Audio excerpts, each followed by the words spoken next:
speech on Human Rights Day. Good morning, everyone. Today I am going to speak about Human Rights Day. Every year on 10th December, we celebrate Human Rights Day.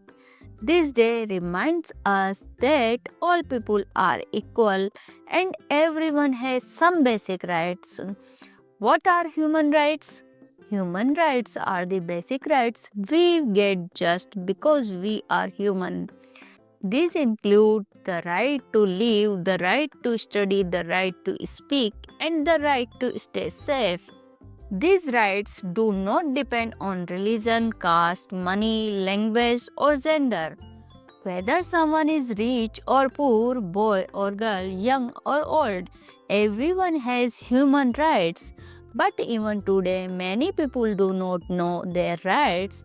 Many children cannot go to school, many women still face unfair treatment. Some people cannot speak freely because they are afraid. That is why Human Rights Day teaches us to know our rights, respect others' rights, and never treat anyone unfairly. If we treat everyone with equality and kindness, our society will become more peaceful and happy. In the end, I want to say human rights are important for everyone. We must protect them and follow them. Thank you. Jai Hind.